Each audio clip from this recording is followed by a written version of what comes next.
Hi, Robert. Thank you for accepting my invitation to actually have a chat to you all the way from Australia to Mexico. Is it where you live now? And I understand it's 8 o'clock in the morning where you are, and it's 11 p.m. in Australia right now. And we are all in isolation. I presume you are as well. Yes, we are in isolation here, and it's early. It's only 7-something here.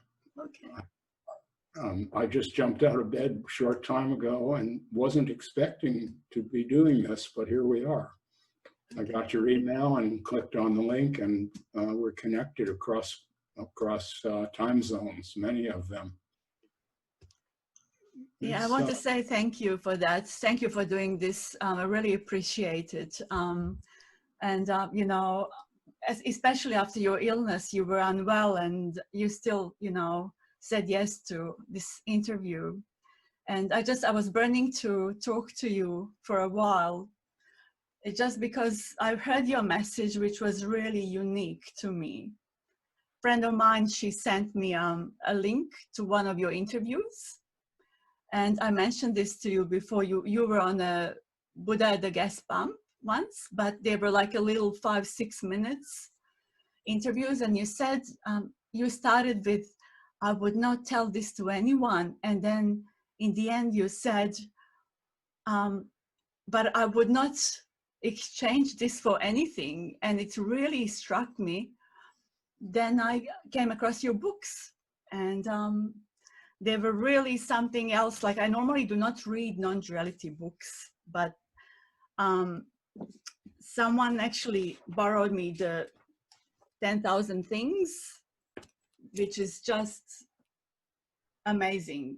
I'd recommend this to everyone, actually. It's just straight truth. It's very brutal. To me, I never said this before, but it reminds me a little bit of Nisargadatta, because he was very brutal, which always, you know, struck here because I love honesty. And another one was that Depending on No Thing, that's your latest book. And I really don't know, like, I read them at the same time. I can't really, it's just thank you for doing this, and your photography in the 10,000 Things, it's amazing. So you were like doing photography before you came to recognition of your true nature, isn't it?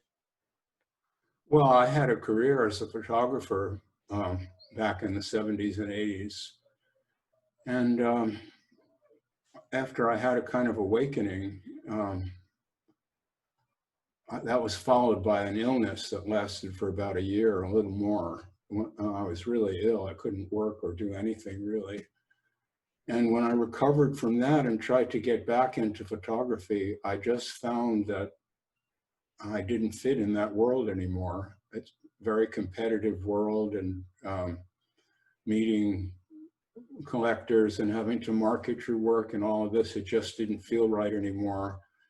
I had another calling.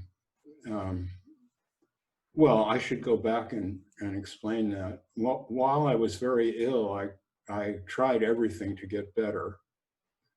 Conventional medicine wasn't helping much, so I consulted a naturopath, a young man, younger than me by probably 15 years. I was in my early 40s at the time. And he was taking my history and looking into my eyes. And I saw this compassion in his eyes, beautiful, deep compassion. And it was almost as if I heard a voice in my own mind saying, this is what you should be doing. Not naturopathy, but compassion. That made a really deep impression on me. And when I recovered from the illness and found that photography just wasn't the same anymore, not the actual work. I still work with cameras, but that world, that competitive world of making it as an artist, I just couldn't do that anymore. So I went back to school and got some degrees in psychology and opened a psychotherapy practice. And I did that for more than 20 years. Now I'm retired from that work. So that's how that occurred. Wow. So you felt after awakening or liberation, so to say, that it just that you wanted to do something more compassionate. So this is when you became a psychotherapist. And did you enjoy doing that? Is this much different to like the way you talk to people now? Do you talk in different way from when you were a psychotherapist? Yes, it's very different. It's very different. What I do now is just speak honestly. I draw no boundaries. I'll just say whatever I think. If someone asks me a question, I will reply with exactly what comes to mind. As a psychotherapist, it's quite different. It's almost like being an actor. In that role, you control your communications in order to help the patient or the client. And there are many things that you might not say because you feel that the person you're working with is not prepared to hear them, or it would have a bad effect on that person. Also, in doing psychotherapy, there's a level of hypnotism involved. I don't mean the kind of hypnotism where you put someone in a trance, wave a pendant, but you make subliminal suggestions to that person in order. It's like medication. If someone for example, if someone came into the consultorio feeling very nervous and anxious, and you could see the anxiety, in that work, you would change your voice subtly, speak a bit more slowly, and you would throw phrases into the conversation like, it's really great to be relaxed. And that's not quite it. I'm searching for what I might have said. But you will throw suggestions into the conversation about relaxation, slowing down, feeling oneself. But when I've left that behind now, and the touchstone of my work is just complete honesty. I mean, I had a kind of awakening. It's confusing to use that word because people imagine all kinds of things. When I say I'm awake, people imagine all kinds of things, and I don't really intend that. They imagine all these kind of spiritual things. And this is not really about spirituality. Being awake is not about spirituality. Spirituality is a theory, a metaphysical theory, that there are spirits apart from, that there's a split between spirit and matter. And I don't see life that way. So when I say I'm awake, what I mean primarily is that I have no feeling of being a doer separate from doing. It's as simple as that. I mean, I'm speaking to you now, but the words are just coming. I have no idea where they're coming from, no idea. Robert Saltzman is not creating these words. I couldn't do that. And that is what I mean by awake. It's just a recognition that you can be without being the controller or the doer. You can just be. It's as simple as that. Nature or this aliveness is expressing itself. I may say something foolish or outrageous. I have done, and or someone might be shocked or dismayed by what I say, but it's not really my fault because I'm not censoring myself. I'm just letting it happen.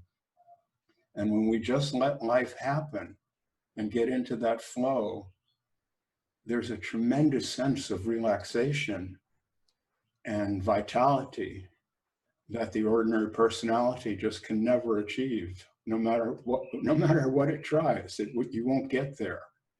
And yet for me, it's just natural. I get up, wake up in the morning, here I am, and we go on from there without any real intention, any outside intention. I don't know if I'm making that clear. See, I'm just responding. Yes, it's very clear actually. You actually said in the 10,000 things you said, people ask me what to do, but I don't know what I'm gonna do. So that was, I laughed and laughed. Well, that's really true. I have no idea what I'll do next. And see, that's people are afraid of that, being out of control, because to be candid, people have all kinds of impulses that they think they have to control. I mean, when I say I don't know what I'm doing and I'll just do the next thing, well, what does that mean? Some weird sexual thing, or you'll eat too much, or whatever it is? No, it's not like that. It's not like that. I can't really put this into words.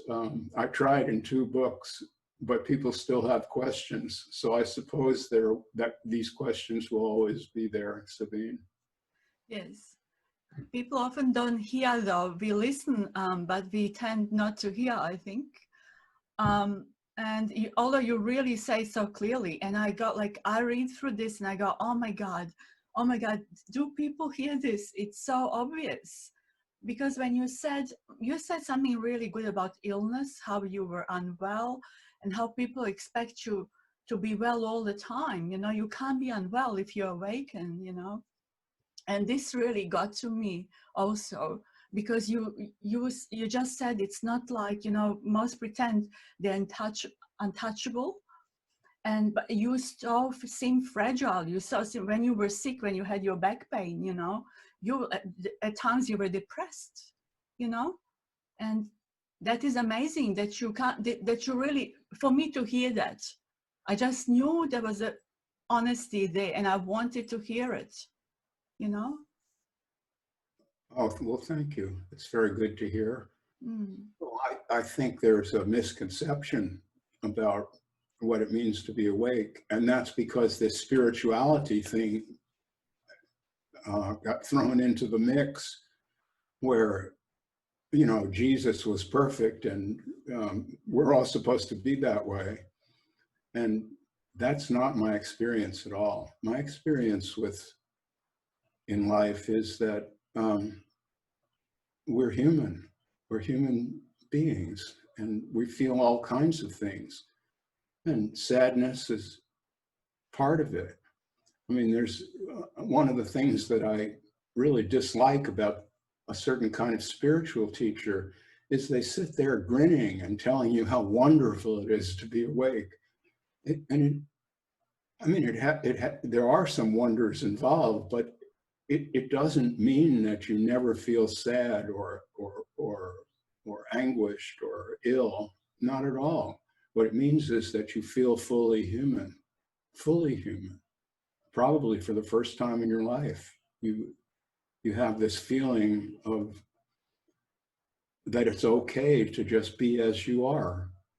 I mean, if I have a message at all, I'm not sure if I do or not, but if I have one, I think it was Ramana Maharshi who said, what you are, you already are.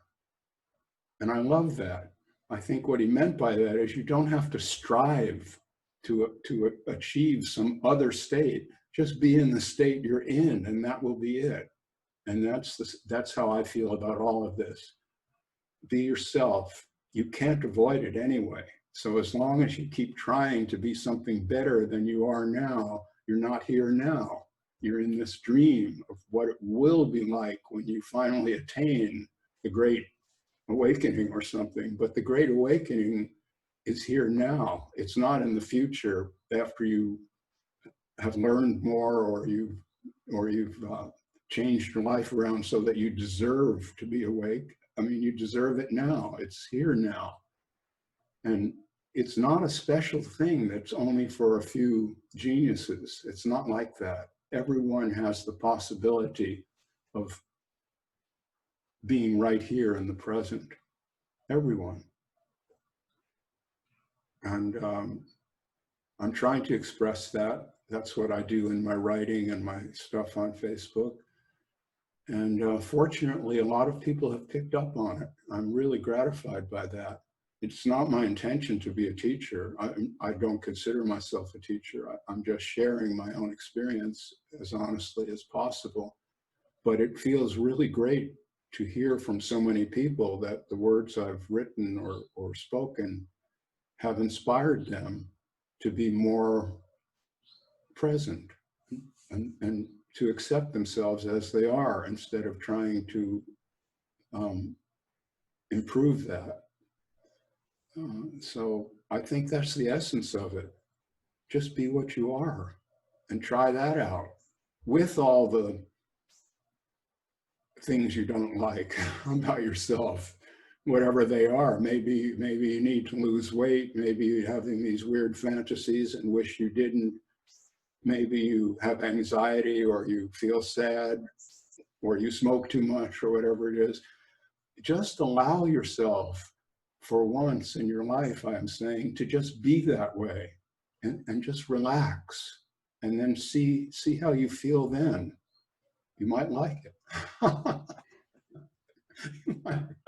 Yeah, you did say you are yourself with all your thoughts, feelings, and emotions, but that's not what you are. But you are yourself with all your feelings, thoughts, and emotions, isn't it? Well, yeah. What we are ultimately is a deep metaphysical question, and people take many approaches to that. Some people say I'm the mind of God, or whatever it is, or there is no body, there's only consciousness. Well, all that stuff. I'm not really too interested in that, frankly. I don't think we're going to get to the bottom of that. That's just endless material for speculation. But myself, what I call myself, is thoughts, feelings, emotions, perceptions, moment by moment. That's the only myself we really have. It's whatever you think you are is what you are in that moment. Whatever you feel that in that moment is you. Your feelings are you.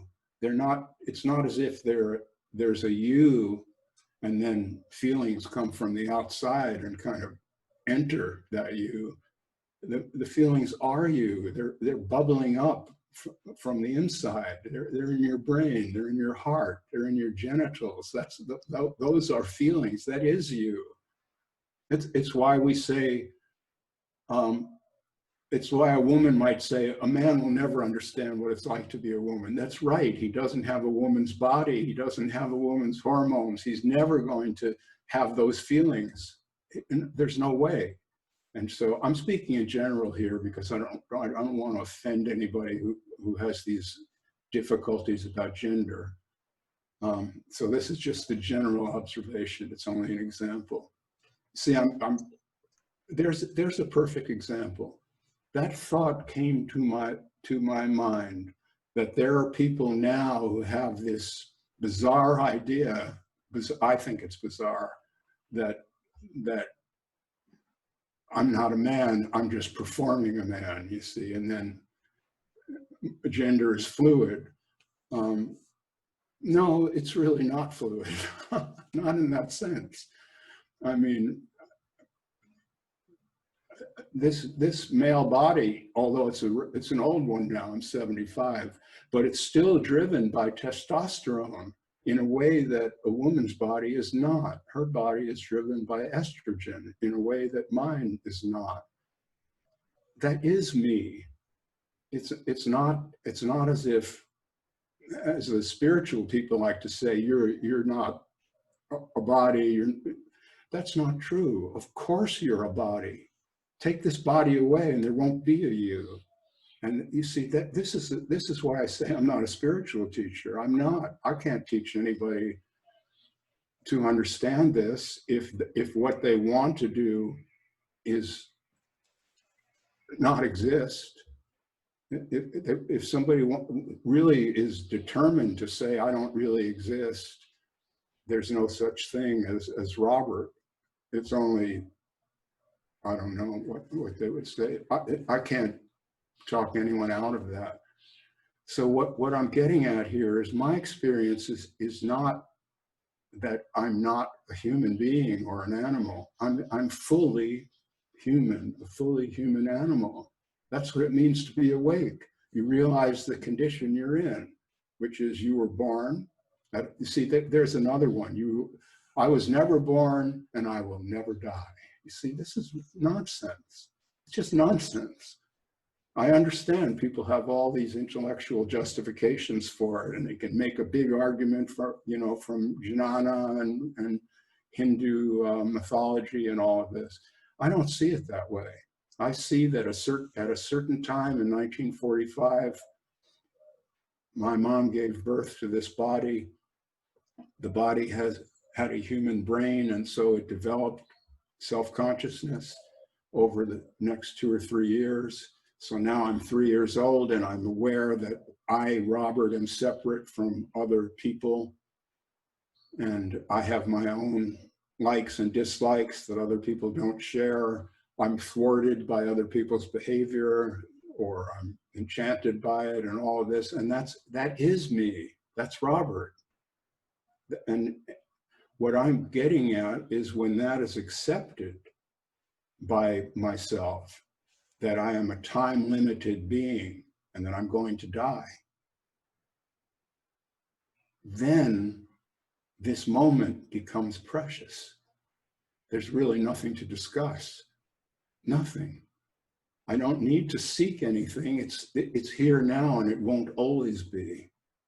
And so that's what I'm sharing with people.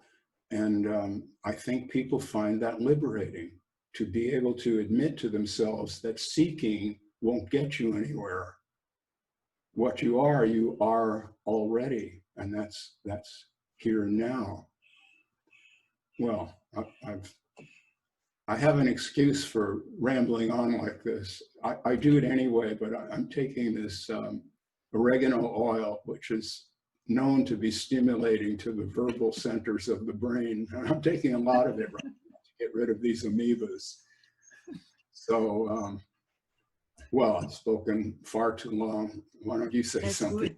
Yeah, I like that. I'm glad actually I got you. Sorry to say this, but I'm glad I got you when you started taking it. I know you were unwell, and thank you for doing this again. Really, I appreciate it, because yeah, it can be really painful. Amoeba thing, it's real painful. And my dad had it, so yeah. Anyway, and I love what you just said before. And you said something about freedom. You said freedom is like also right here, right now. It's already there, but people are just frightened to acknowledge it. And you said the moment you acknowledge it, that's it. Something like that. You said in your book. You just acknowledge that freedom, isn't it? You don't. Yeah. Well, you notice it. Yeah. You notice it or you don't in each moment. You see, it's not, if someone, when someone, this has happened often, when someone comes to me and wants advice on how to be liberated, I don't really love that word, but I'll use it now, to be liberated. How, what do I do, Robert? You don't do anything. You just notice that you really have no choice. That what is in this moment is. It can't be changed. It is what it is, and the next moment will be something else. I mean, I'm not a big advocate of meditation. I don't.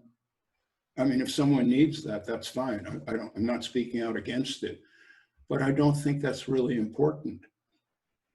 You could get the idea in 5 minutes if you're really open to it, which is you sit there and you just observe your own mind. You just watch it. And if you do that, you will see thoughts keep bubbling up. You're not making them, and you can't stop them. They just arise. This is out of your control. If you notice that and accept it, you will be free. You'll be free to just think whatever you think, which is what you have to do anyway. But if you're always working against that, see, and saying, oh, I mustn't think that. No, no, no, I mustn't think that. Or I must think this. I must be compassionate. I must be loving. No, you don't have to be compassionate. You don't have to be loving. You don't. You just have to be. And as soon as you realize that that's the situation, I am, as they say in I think that was Nisargadatta, yes. He said, practice, I am. I think that I'm not an expert on any of these people at all. I'm not a scholar of spirituality, but I think that's what Nisargadatta meant by saying, find the I am. I think what he meant is it's okay to be. Just notice that I am without trying to be anything, without trying I am. That just exists. You didn't make it. Well, we're wandering off into, I actually feel a bit drugged by this oregano, so I have a great excuse to be foolish. Please say something, Sabine.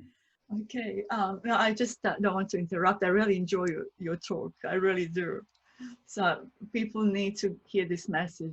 It's so precious. And because as I said, like I've marked the books, you wouldn't believe what I've done. So I could go back to stuff because I really saw it's just so amazing. Like look at all these little marks. I go back to it, and it really just stuns me each time as I'm reading for the first time. Only I am that did it to me, you know, to me. But I'd like you to say this to people. I know you said it before. Well, you said feelings, emotions, body. It's all like I was born, I'm gonna die, and all these feelings and emotions are valid. So meaning there are no wrong feelings, no wrong emotions. But people that I tend to meet, they often think, you know, there are wrong feelings, there are wrong emotions, and they say, oh, I was out of it because I thought something I shouldn't have thought.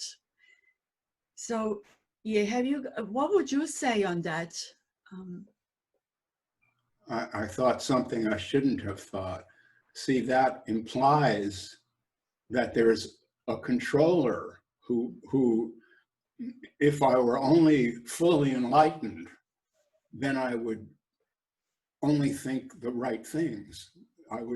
I'd sit there, and if a bad thought started to come, I would stop it. See, I would say, no, no, no, no, because I'm an enlightened being and we don't think about vaginas, okay? We don't have sex or anything.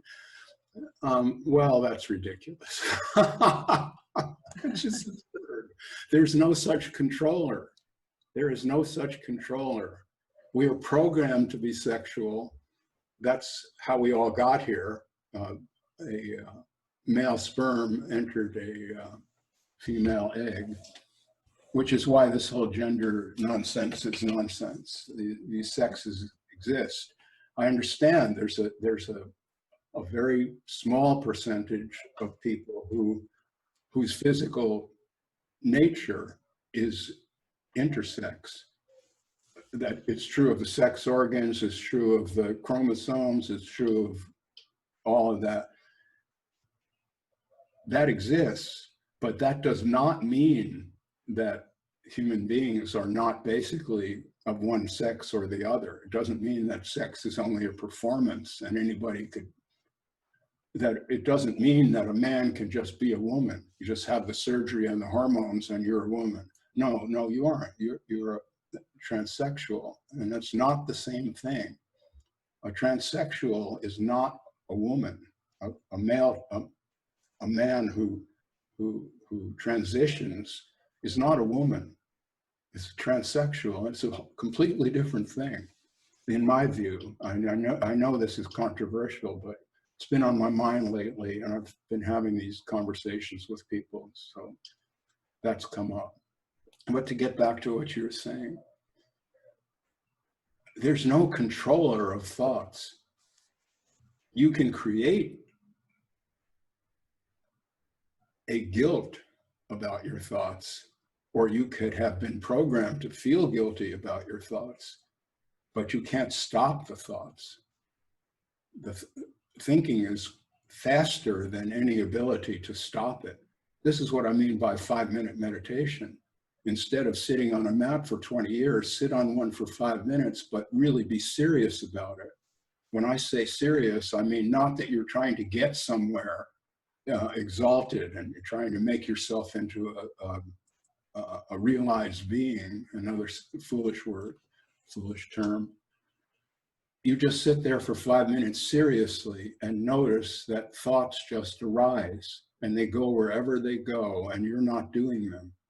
So there's not a you that's a thinker. They're just thoughts. And myself is the noticer of all of that, not the controller of any of it. Now, just so I won't be misunderstood, I was talking about psychotherapy before and how I would occupy a role, which is, I'm not here to be honest. I'm here to be your doctor. I'm here to help you. If I need to mislead you for a while because I think that will help, I'll feel fine about doing it. I won't say, Robert, you're lying to this woman. For example, she comes in feeling really depressed. And I say, you know, you don't really seem that bad to me. Well, maybe she does really seem that bad to me, but you see, there's a suggestion there that may help to lift the clouds a little bit. So in that sense, I'm lying. But that's a role. In my present condition, I would not say that to someone. If someone said to me, I'm feeling really depressed, I don't know what I would say. See, I would just respond, and there wouldn't be any attempt on my part to be helpful. And when I retired from psychotherapy, I retired from trying to be helpful. And well, let me take a step back here. It seems like I'm on a long rant again.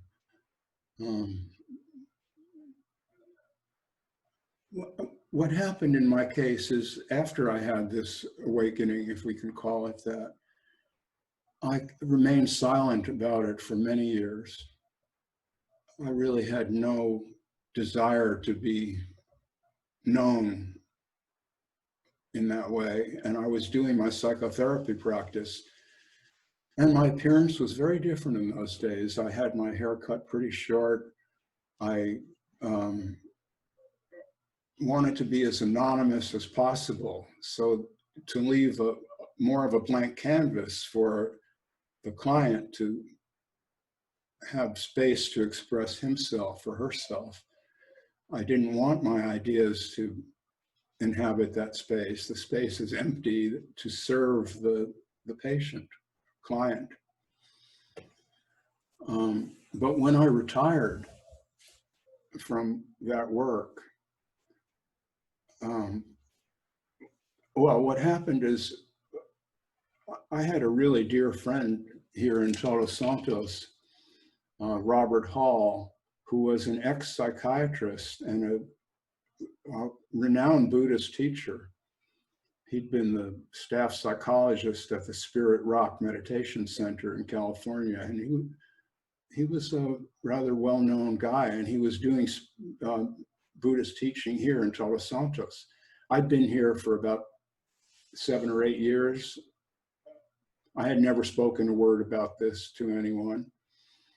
Well, he arrived and we just recognized each other right away. It was pretty sudden. and we became friends.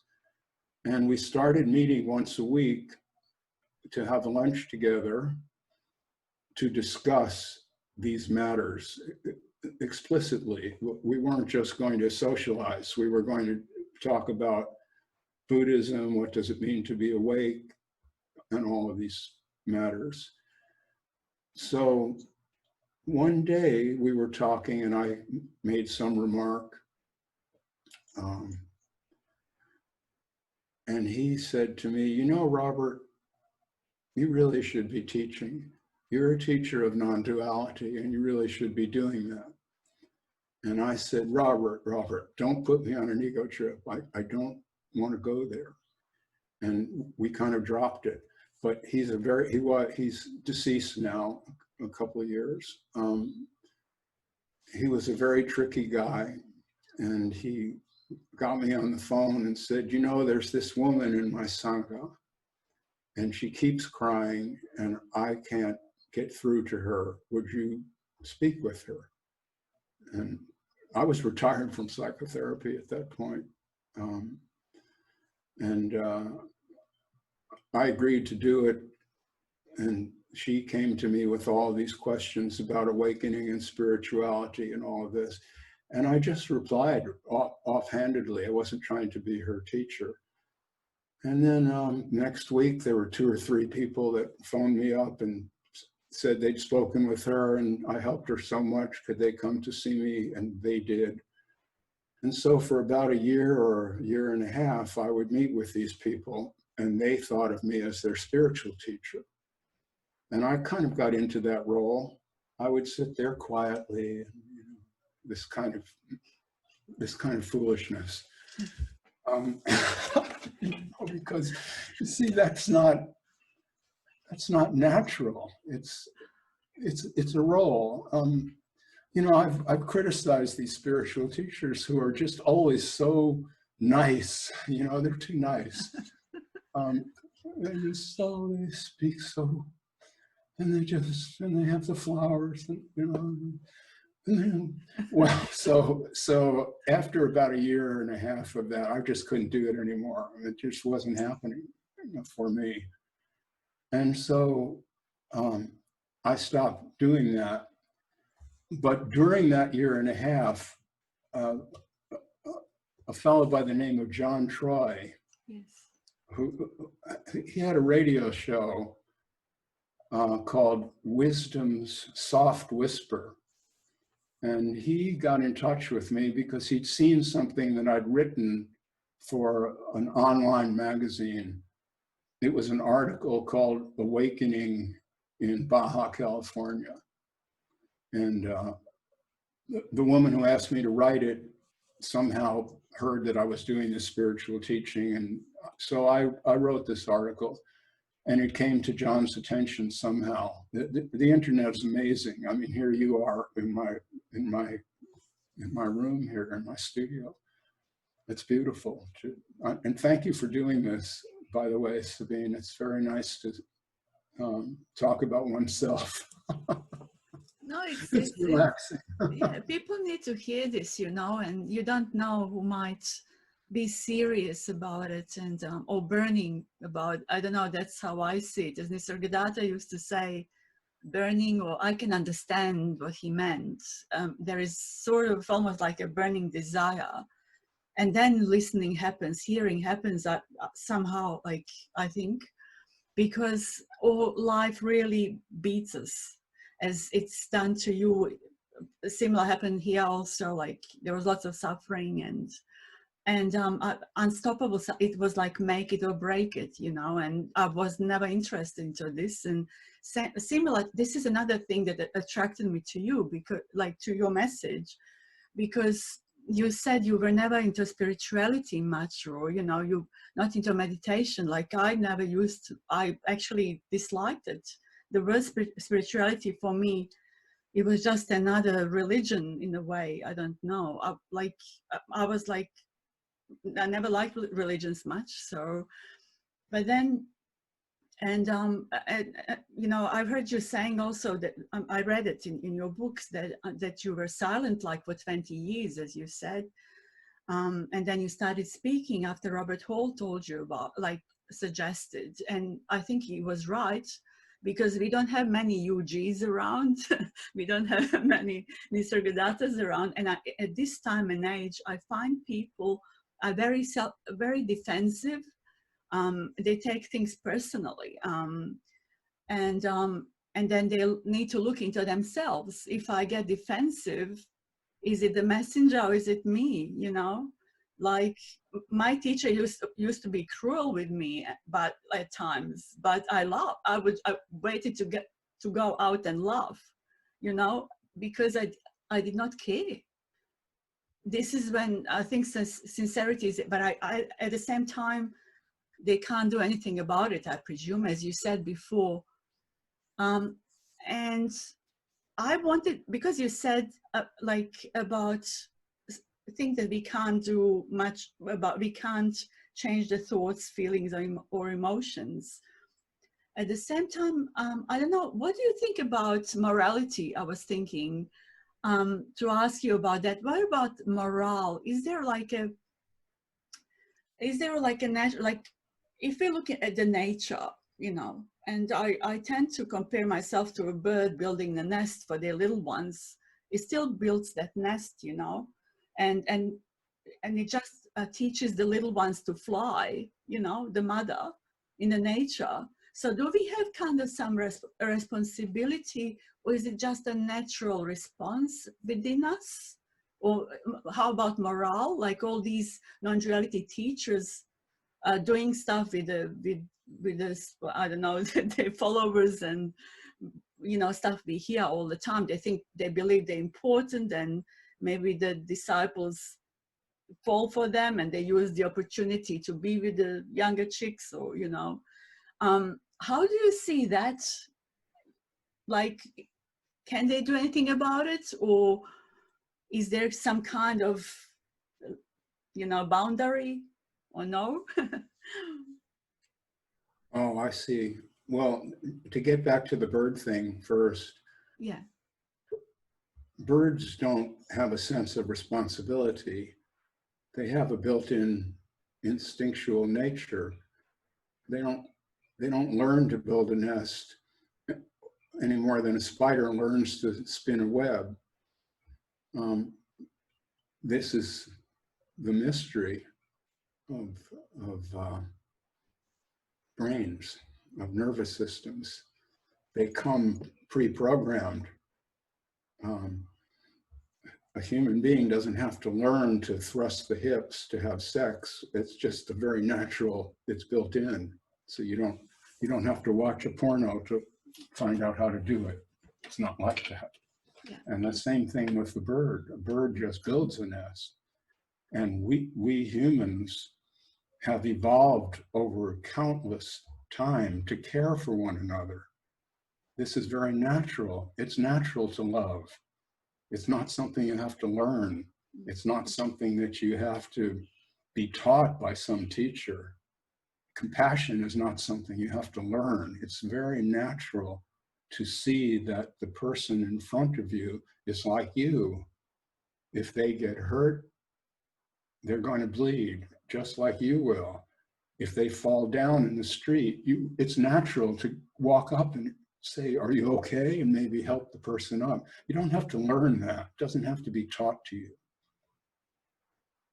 The problem arises is because that's not our only feeling.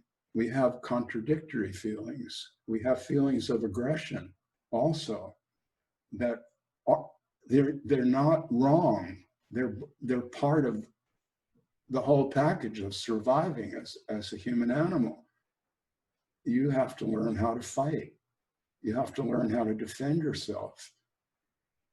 In the past, that meant entirely a physical thing, to defend yourself. I'm talking about eons ago, when humans were less evolved than we are now. Guys would be walking around with clubs and all this. We know this. Nowadays, we defend ourselves physically sometimes if necessary, but also we defend the ego because we feel I must be intact. And so there's this kind of battle that goes on within us. We want to be loving, and we have the desires for that and the ability, but we have conflicting desires also. And morality is a rule book for managing that. It's like there are laws about you must drive on the, I guess in your country, it's you drive on the left side of the road. Am I right there, Australia? Yes, Yeah. definitely. We walk and drive on the left side, and we So think when, we're right. so when some idiot American goes to the airport in Sydney and rents a car, for the first half hour, you don't want to be anywhere near that guy until he figures it out, right? So that's morality. Those are the rules of the road, see, and that's important for some people. Other people, and I believe I'm one of them,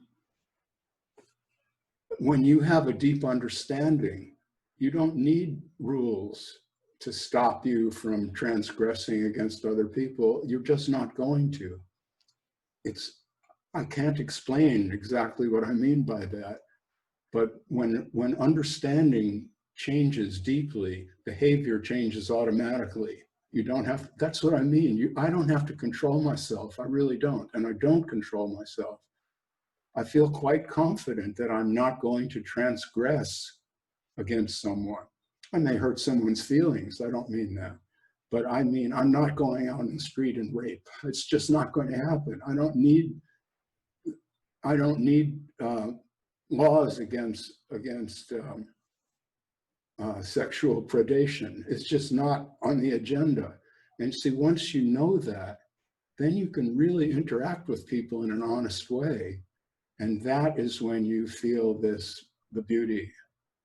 You just relax and do whatever you need to do, say whatever you need to say. And if you hurt someone's feelings, you will find yourself apologizing. It's quite natural to say, that wasn't my intention. I'm so sorry. I didn't mean to hurt you. Is there any way I can make it better? That's just a natural thing. It's fine. It's okay. There's a big cause célèbre here in the US because this Congresswoman, Alexandria Ocasio-Cortez, I don't know if you read this in Australia, probably not. Another congressman, Ted Yoho, perfect name, Ted Yoho, is a Yahoo, called her a fucking bitch. And he did. He actually, I mean, it's really unspeakable. This is a wonderful, intelligent woman, dignified woman, young woman too, and pretty. And she was elected to office. She's on a par with him. And yet he felt that he could just use those words. And then he issued a non-apology apology where he said, you know, I have daughters, of course I respect women. Well, she came back, was beautiful. She said, you know, I'm younger than your youngest daughter. And it's a good thing my father's not alive now to have observed the way that you spoke to me, because he would have hated that. And she said, your apology was no good. It was great. I loved it. Yeah. So I forgot what I'm getting at here. Now I have two excuses. It's early in the morning. I haven't had my second cup of tea, and I've taken this powerful healing herb. So I've rattled on again. And I wanted you to explain what you meant by burning. Do you remember saying that? That there's a burning? Yeah. Yeah. Could you go into that? That's interesting. Like it just sometimes like a life, it seems, just corners us into that burning desire or burning wish for recognition. Nisargadatta used to say it that way, but that's how I felt. It was just, I did not know what I wanted really, but and I didn't want enlightenment. I didn't know what I want. I just wanted for the suffering to stop. That's that kind of burning. That was the burning point for me, where I was like, I could not live with myself anymore. That was as a person, how it came here. I could not live with myself with that suffering of like physical and mental, you know, because there was so much happening in my like, and that burning desire took me to have a look. Someone ignorant like myself who was never into spirituality, it made me have a look and really listen. Although I remember nothing from the conversations, but it made me listen somehow, like maybe innately, you know, to recognize, to see what I was not, I presume. Yeah, so that's the burning desire or whatever. I see. Well, there's a teaching in Zen that says,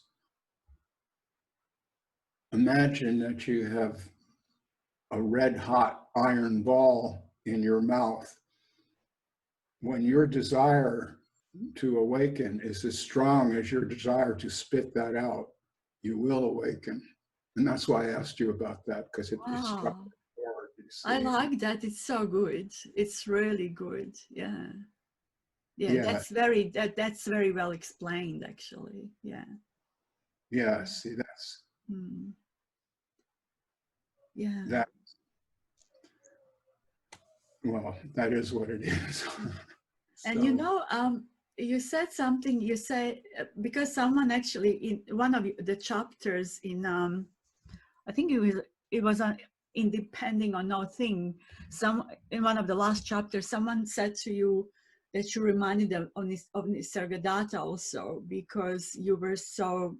It was just the fears like seemingly you don't appear, so you seem very gentle, but you said I speak this way and I do not know why, and you said I speak from my life experience.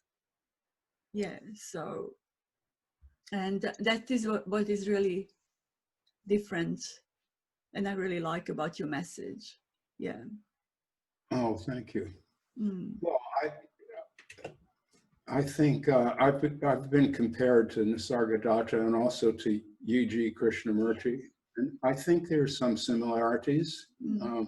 I don't really know, but Yeah. I think Nisargadatta, I don't know a lot about him. I have read I Am That, but I don't know a lot about his personal life. But my impression is that he didn't try to control his anger. If someone pissed him off, he would just throw him out. I mean, he did this in his little attic room. There'd be maybe room for a dozen people in there. And if someone annoyed him, he would just say, "Get out and don't come back." Well, I did that in one of my Zoom meetings. I told someone, just fuck off. And that became kind of a strike against Robert. See, Robert can't be awakened because awakened people don't talk that way. They don't get it, Robert. Well, they don't get it. Yeah. They fucking well do. Mm. Because I talk that way. And so did Nisargadatta, and so did U.G. Krishnamurti. I don't suffer fools gladly. If you are foolish, but you're willing to be foolish, I'll suffer that for a long time. But what happened in that meeting is this guy showed up intending to instruct me. It was like one of these Old West scenes where like Robert's the old gunfighter and now this guy's going to come in and make his bones by killing Robert. That I could see it happening from the moment he started to speak. I know you can. Go on for a couple of minutes. Yeah. And then I realized I'm not going to waste my time with this. There's a lot of people here who want to participate in the Zoom meeting. And finally I said to him, you came here to teach me? Well, I don't want to hear that. And he went on and on. He got weepy and everything. And I just said, well, fuck off, just leave. And that actually was a great moment, although I now have some detractors who put, what they did is they took a 10-second clip of me just telling the guy to fuck off, and they put it on Facebook, and that's supposed to be proof that Robert is a phony. They didn't put any of the context. And oh yeah, so Nisargadatta was like that, I understand. I did see a video of him being angry, and I liked it. I couldn't understand a language that I don't understand, so I didn't know what he was saying. But he was strutting around the room, waving his finger, and I could really. He could see. Perhaps I presume he knew who wasn't Ernest. He used to call it Ernest. And same as you recognize someone who came to bully you. I'll just give you an example. Sorry to interrupt you here, but because I was in a meeting, Zoom meeting, just listening, observing a couple of weeks ago of one of the famous teachers. And there was this guy constantly, they could comment, like right type comments, first, second, third attempt, no one, like he's trying to get, like, to challenge this teacher, why are you saying this? Because you say you normally don't say it ever, like why? And the second one, the third one, and I started attacking him back. I just couldn't hold back. And he said to me, like why are you upset?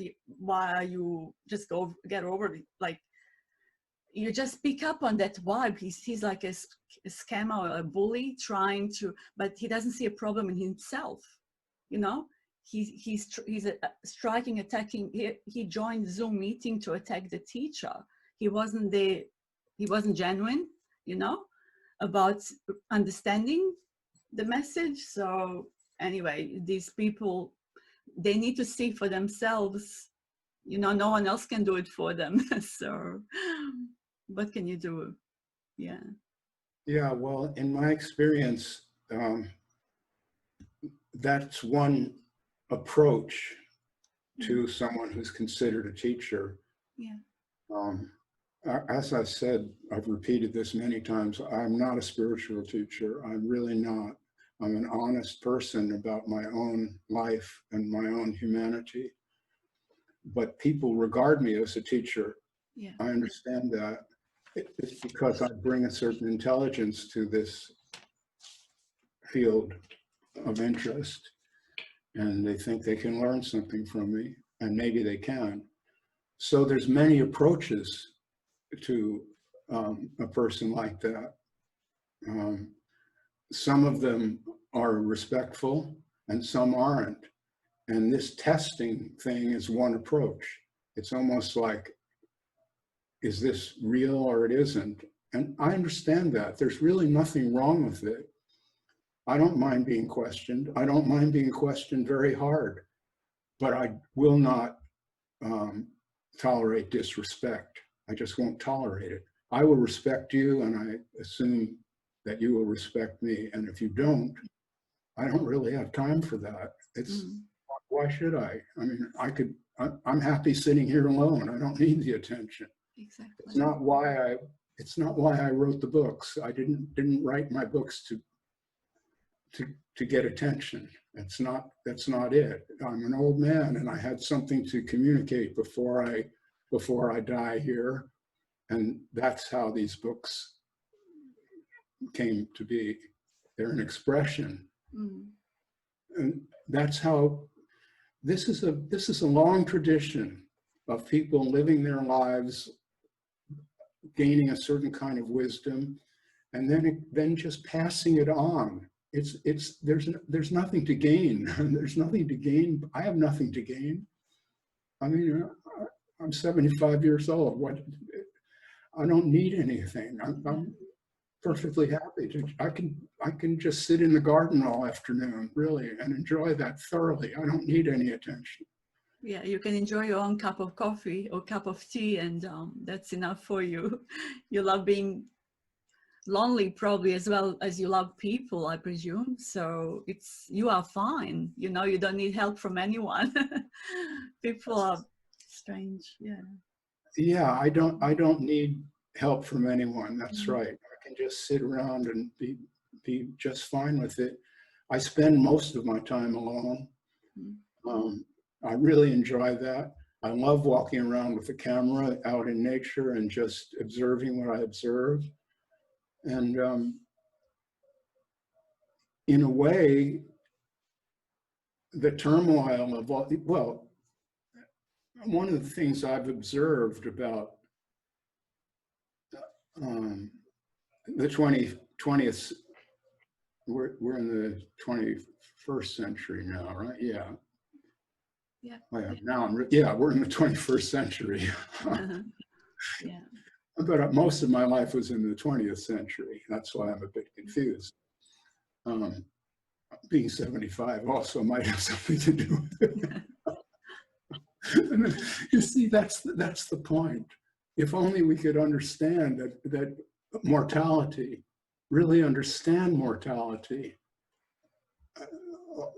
then there'd be a sense of humor about this and it wouldn't seem so serious. This is what the Greek Stoics called memento mori. It was a practice of theirs to remember all the time that you're going to die. Yeah. This is what the Yeah. this is what the Buddhists call maranasati, which is meditation on death, and they practice it every day. Back in the classical times, the Romans, who had kind of inherited this memento mori stoicism from the Greeks, they were conquerors. And when a Roman general came back from a victory, he'd be given a parade and he'd be seated on a beautiful steed, all decked out, with all the soldiers behind him, go on for miles, and the adoring crowd would be there applauding and throwing garlands and flowers. And that general traditionally would have an aide right behind him, riding on the horse behind him, whispering to him, "You're going to die. You are mortal. You're going to die. You're immortal." You see, this would be a tradition.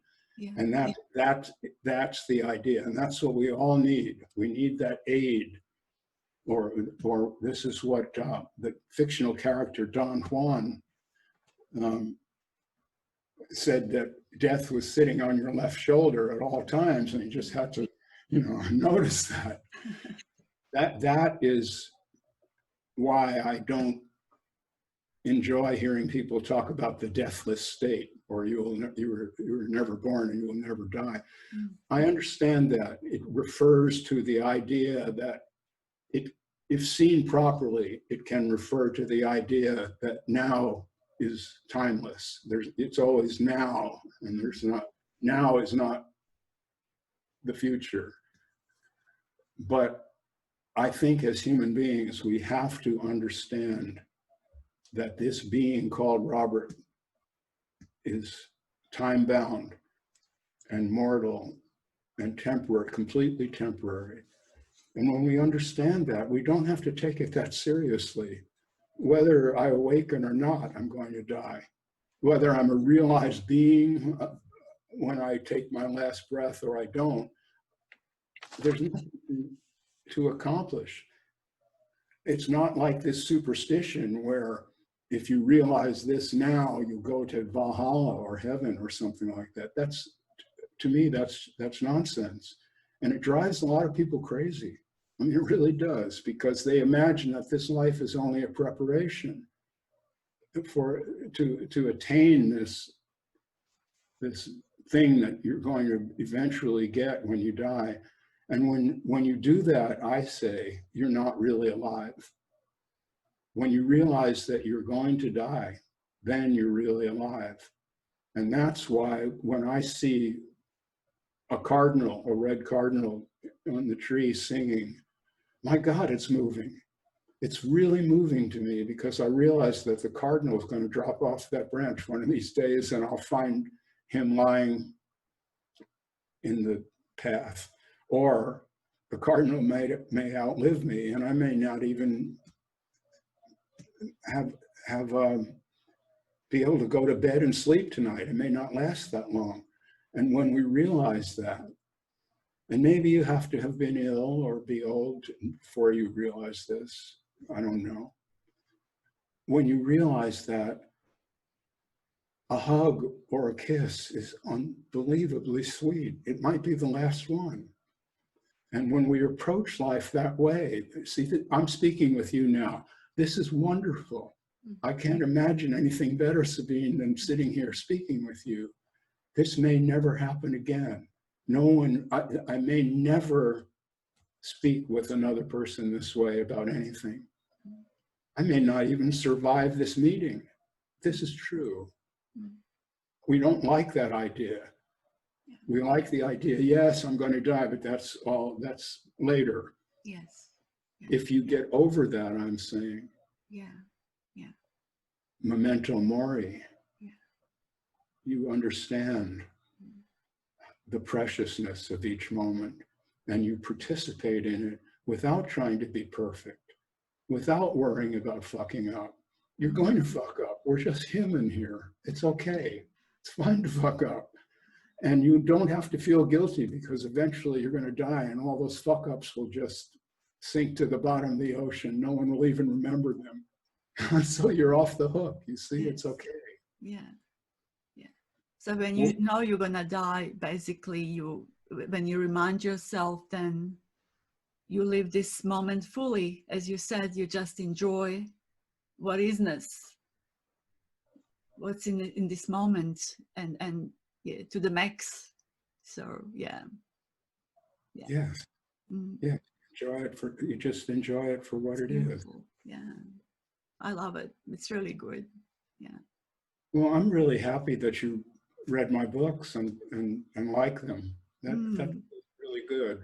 And I like what your friend of yours, John Troy, I saw him, I watched Gatherings, of course. That's something else that's really, I'd recommend to anyone to watch it. It's on your YouTube channel. And lovely people, great questions, great talk by you, by John. I saw him for the first time, and I was at first like, who is John? Because you were announcing John Troy, like, who is John Troy? I just don't want anyone else to talk. I just wanted to hear you, you know. And then when he started talking, he was unbelievably clear. And he said something about you. He called you Toto from the Wizard of Oz. And this was spot on, you know. I love that. It's so true. Because you exposed behind the curtain. So what was behind the curtain? Yeah. Well, yeah, I had started that story before. John Troy got me on his radio show called Wisdom's Soft Whisper. And we just had a great time. I'd never heard of him. He didn't know anything about me. We talked for about an hour on the radio. And subsequently, a couple of years later, he told me that was the best interview he'd ever done. And he'd done hundreds of them with spiritual teachers, some famous ones. John has known all these famous, not all, but many of the famous teachers. Yeah. So he said that's the best interview that I ever had. But that was later. After the radio show, he asked me if I was on Facebook, and I said, no, I don't really know anything about it. I've heard about it. And he said, well, you have to get on there. So I got on Facebook, and he had a Facebook group called Conversations with Avant-Garde Sages. And he asked me to help him admin that, which meant that I was the gatekeeper, because he didn't allow just anything to be on that page. Well, as soon as I got there, I was just flabbergasted at what these so-called sages were like. What they were really doing is taking the words of all of these famous teachers and repeating them as if they really knew that themselves. And most of them did not. So I got into it with a lot of these people, and I said, speak for yourself. I don't want to hear another quotation. And it became pretty vigorous. And I think I became well known then for being a bit of an asshole. So that's when I got started on this. That was about 10 years ago. And Okay. and after a while, I couldn't stand that anymore. So I started my own Facebook group that was called Awaken to True Nature, and did that for a couple of years. That group's still going, but someone else is running it now. Okay. And then I just got my own page, which is what I'm doing now. Yeah. And I decided, so now two trusted people had told me that I should be doing spiritual teaching, Robert Hall and now John Troy. So Sabine, I went into myself and I asked myself in a serious way, how can I do this? On what basis? What do I have to teach? I mean, it was a very serious question. It occupied me for quite a while. Mm. And I realized that I'd been hurt a bit by the spiritual teaching that I had done, that I told you about, that year and a half, had injured me personally. Yes. It injured me because I found myself saying things that I did not really believe. I'd heard about them, I'd heard them, and I kind of repeated them like boilerplate. And each time I did that, my own authenticity was being injured. Myself. See, the most important thing is not to teach others. The important thing is to teach oneself, to be authentic and honest. Yes. So I said, okay, the way that I'm going to do this is I'm going to answer questions, but I will never lie. Yeah. I will be totally candid and totally honest. And that's what I've done for the last 7, 8, or 9 years, about 9 years, I think it is now. You call it, I like that also. You called it like hypnosis, hypnotism. As people learning from their teachers, they keep repeating what they've heard without really, it's not coming through them, but they repeat like parroting. I call it parroting, that's my phrase, but you call it hypnotism, which is excellent. Yeah, and they, without actually experiencing themselves what they're talking about, which is in a way dishonest in a way, maybe, I don't know. Yeah, if you repeat what you haven't, what doesn't come through you automatically in a moment. Yeah, a lot of it is aspirational. They say it because they hope to arrive at that place, and it's almost like an affirmation. I don't really like affirmations. Every day in every way I'm getting better and better. Oh, really? I'm not too sure. but no, so in a way, I understand it. In a way, it's aspirational. But you see, the words of spiritual teachers can become hypnotic.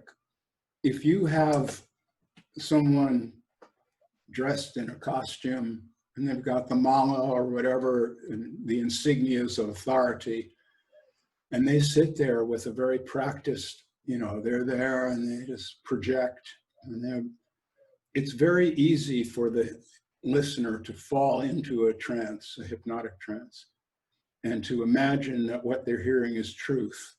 Well, it's not truth. It's one person's version of his or her life. Experience, experience.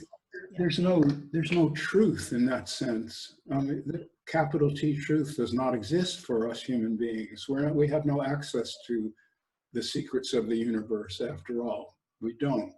No matter what the Hindus may believe, they don't have it figured out. They never have. They have their religious traditions and they call that truth. So that's one aspect. But the other thing is, many of the parrots, as you call them, which is a great word, what they're parroting is a misunderstanding. I mean, the teacher may really know something worth knowing about. The student hears it, but misunderstands it.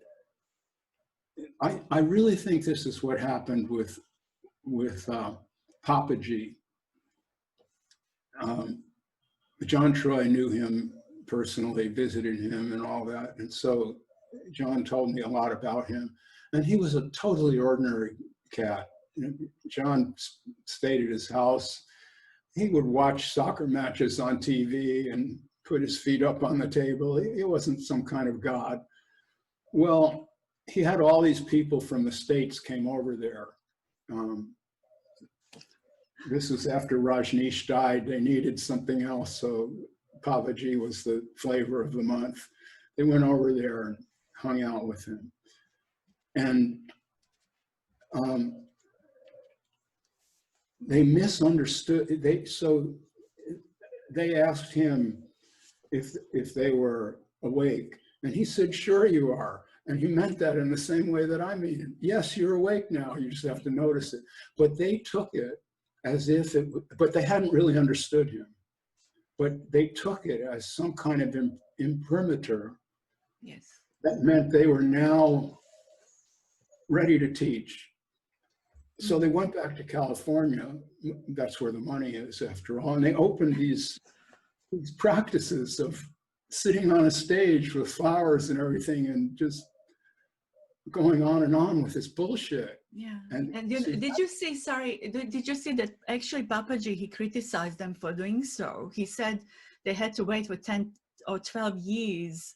They, like, 2 of them went out back to West and started teaching, and Papaji criticized them. Actually, I've got a video, I put it up on my Facebook a couple of times. Actually, he did not, he wasn't very impressed by that. Yeah. Yeah, so that was vanity, and also driven by money. And that's a very potent combination. When vanity and money, when you can satisfy your vanity and get paid for it, like you're a Hollywood star or a rock idol or something, that is pretty hard to resist. Mm-hmm. And that's what, so these teachers were corrupted right off the bat, mm-hmm. and their work is corrupt. And I've criticized that. And that gets people upset because they think that, I'm not going to mention any names now. Yes. Yeah. Joan Tollefson is a good friend of mine. She told me, Robert, your message is great, but stop mentioning them by name because it puts people off. And she told me that maybe 100 times, and it finally got through to me. So I'm not going to. I understand that. I've been criticized as well. So, but when I don't mention names, people go, "Why didn't you mention names then?" Because they think it's me. And then I'm thinking everyone's taking personally what's going on here, you know. But, you know, you just point out the truth. And I think it's really brave and courageous to point out, because it's you're not lying. They are lying, but the seekers, I understand when seekers, you know, defend them because they don't know any better. They didn't get there to see, you know, because they're blinded. But why someone who knows the truth defend these people is beyond my understanding. And this is where I appreciate your message, because you're very honest, and thank you for that. So, yeah. Thank you, Sabine. Thank you very much. Well, I am honest. I will just say what I think. That's true. And if I get criticized, that's fine. Doesn't matter. You can't shape yourself the way people, like, you will never make it everyone happy. We know this. And I was in the same boat. I was sharing message for someone in the past, you know, and you know, I got a text constantly. Why are you doing this? Why are you doing that? Or sound isn't good, and I can't understand your teacher puts, you know, and I put subtitles, and I was just running. I was sleeping 2 hours for years. You know, in the end, I was bad for everyone, you know, and I thought, stuff it. It was hard, but now it's time to look after myself. Robert, they like it or not, either you do it or you stop doing it. You know, you are who you are. And it's really, not many appreciate that, but proper people do. So, you know, maybe a few of them, but your message is great. And if they really, if it's time to hear, they're gonna hear, because your books are very different. You are not misleading. Like, I've seen people choosing stuff like, this is what I couldn't understand.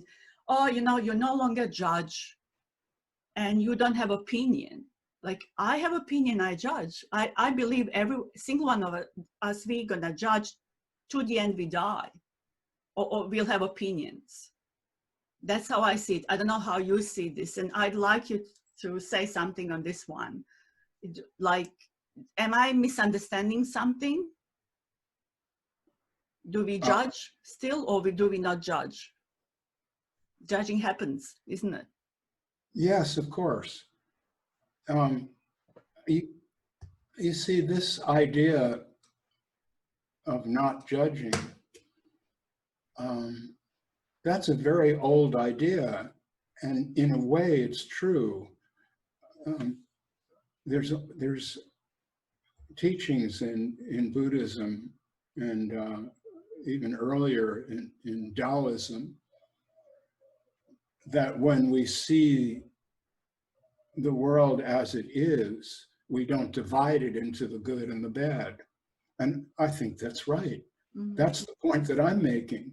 Yeah. But that does not mean that in ordinary life, a shit sandwich is just as good as a tuna sandwich for lunch. Exactly. Yeah.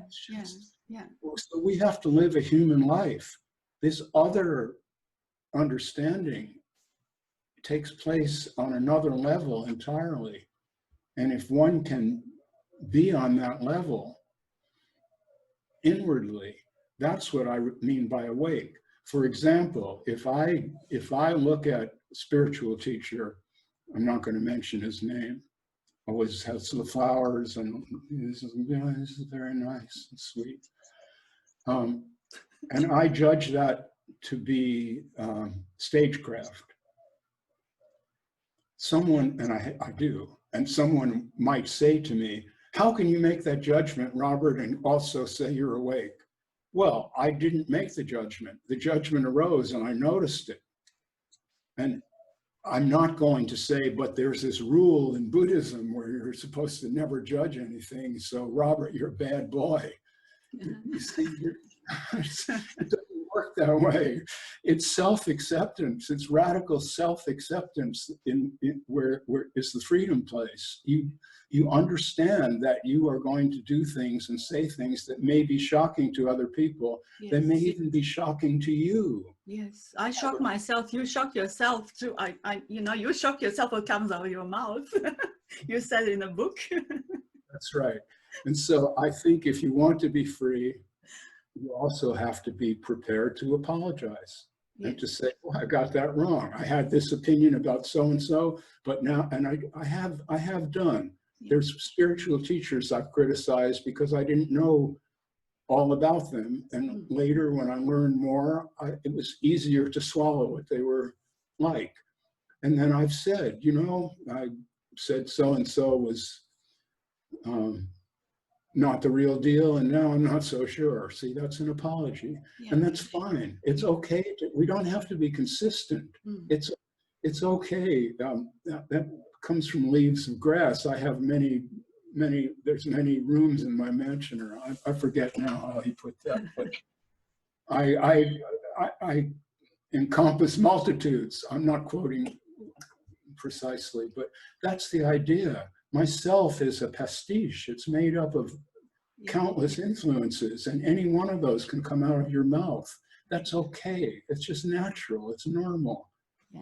And yeah, the idea is we don't have to transcend what we are. We have to live it out.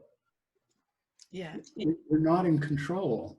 There's not a little controller, Robert, that can be kosher all the time and never be human. Yeah, yeah. And all these people with flowers also, they're not in control of that either. So, but what I really noticed, Robert, I don't know if it's just me imagining, but I've noticed that they might start off really in a genuine way. There is a humbleness to start with these teachers, but during the years, as more and more followers seem to like get through, and you know, it gets to the teachers, it gets to them. So I see a form of narcissism in teaching. I just don't know, like that's how I see it in Western spirituality, so so call it, I don't know.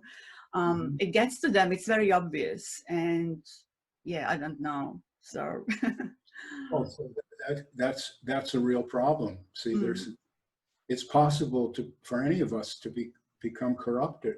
yeah. The gathering that you mentioned last December, that was 10 days that took place here in Todos Santos, and people came from all over to be here and to discuss my work. And of course, it was very flattering. And I was the main speaker, and I sat there, and people wanted to do everything for me. I couldn't even get my own cup of coffee. If I made a motion to stand up, someone would go running to the coffee machine and carry it out to me. And, you know, well, that could become very seductive, and you might want to keep doing that and have people like that around you all the time to buy you dinner and bring you coffee and pretty girls sitting in the front row and all that. Yeah, I noticed that too. I was like really hot chicks, like really good looking girls and smart girls, you know? Yeah. Well, that's the point. What I got from that was I was not corrupted by that, because I recognized these people are really great people. They're not groupies. They came here with a real intention. They've read these books, they like the books, and now they want to find out, who is this guy and what's he like, and maybe he has things to say that aren't in the books, which turned out to be true. So I wasn't corrupted at all. When those meetings ended, we all went out to dinner together, and we drank and danced and did all these things that ordinary people do. And there was no hierarchy. Yeah. And I really don't have any temptation to repeat that.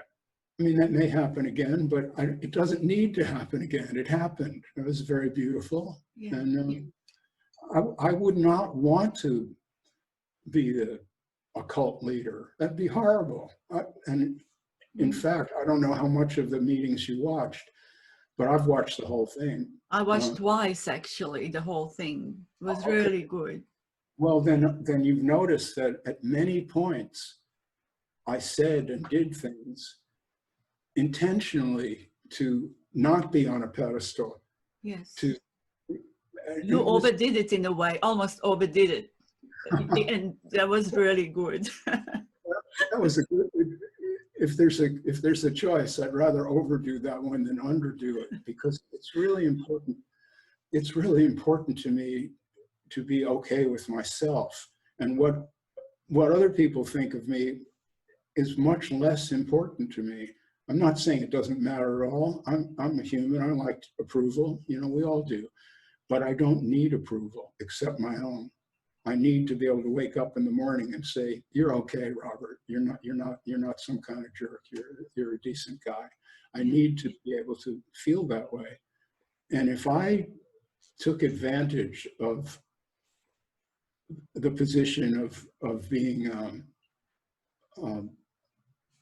author of a couple of popular books, if I used that to my advantage, I would not feel good about myself at all. That's not the point. The point of the books is for people to read them, get what they get, and have a nice life, not become a disciple of Robert. I don't need any disciples, and I don't want any. Yeah. And that is the essence, because I think it was Jiddu Krishnamurti pointed this out when he resigned from the, I forget the name of it now. He was the head of this World Society, and he resigned the presidency of it. Yeah. gave a Yeah, speech I've heard that explaining, kind of thing. Yeah. explaining why he was doing that. Yeah. And well, I've lost the thought on that now, but the same thing with him. He was saying, I don't want to be in this position. I don't want to be Yeah. the one. Yes. Yeah. That's how I feel. Mm. I'm an ordinary person. Mm. I'm not some genius of spirituality that can give you the, now you're awake. That's not it. I can clarify certain matters, Yeah. and that's it. Yeah. I can clarify them. I have no wake-up magic for anybody. Yeah. Don't you find the more you relax, I mean, because it's relaxing kind of, they're just noticing obviously and relaxing and in a way, and that the things come unexpected. What comes, what needs to come comes in that moment unexpectedly.